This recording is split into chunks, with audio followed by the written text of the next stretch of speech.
Whistleblowers at Minnesota DHS claim that Walz targeted them by spending millions on surveilling staff and hiring private investigators or law firms to silence staffers who were reporting that this was all being scammed. Claiming DHS investigators took photos of their cars, homes, monitored their computers and phones, sought to gain personal information about which schools their kids attended, like the mob. They also alleged that DHS would refuse promotion opportunities to anybody that reported this fraud, which just makes this story even crazier. House Oversight Committee Chairman James Comer joins us now with more on this. I can't believe that this is a real story, that they knew about it, they looked the other way, and then they're threatening people that are reporting it.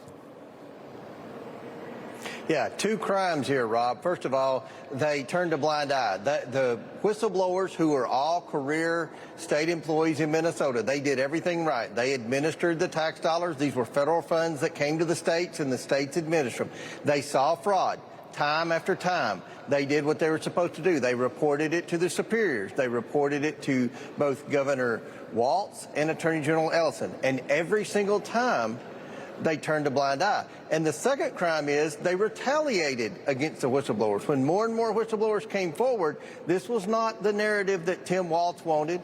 They didn't want to do anything to offend that massive Somali voting bloc, which were the primary culprits of the fraud. So they went to great lengths to try to intimidate the whistleblowers.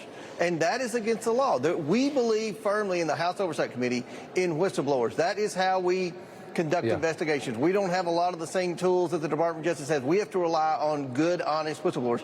And the Democrats, time and time again, retaliate against whistleblowers if they blow the whistle against Democrats. Is there going to be any kind of repercussion for this? I mean, this is insane. And the fact that it feels like, once again, these people are just going to get away with it. I'm very optimistic about this, Rob, because we've got Vice President Vance on the ground. We've got Todd Blanche, who's doing a tremendous job at the Department of Justice holding people accountable. I mean, the work that he's done in the last 6 weeks has been very impressive.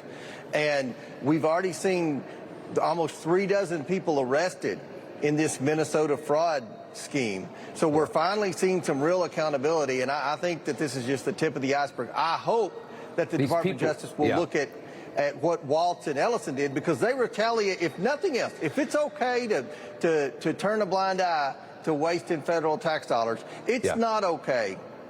It's not okay to retaliate against whistleblowers. It's disgusting, and the fraudsters themselves were threatening to claim that there was some kind of racism in the state to get away, and then they bent to that, and they said, okay, fine, just take the money, just don't call us racist. It's such pitiful leadership of the state. Want to get this from, before I let you go.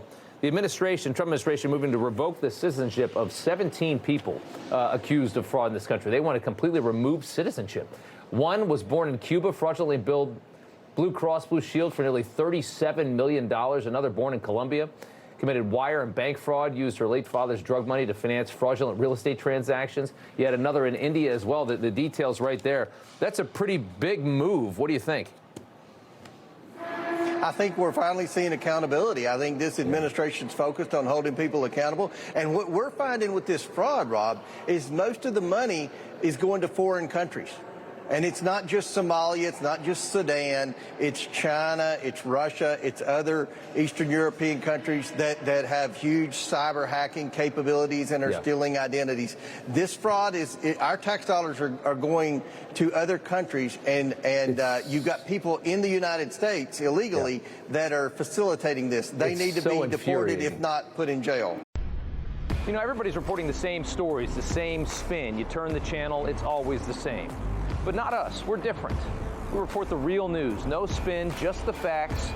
Turn to us, and you won't turn back. Tune in to Rob Schmitt Tonight on Newsmax.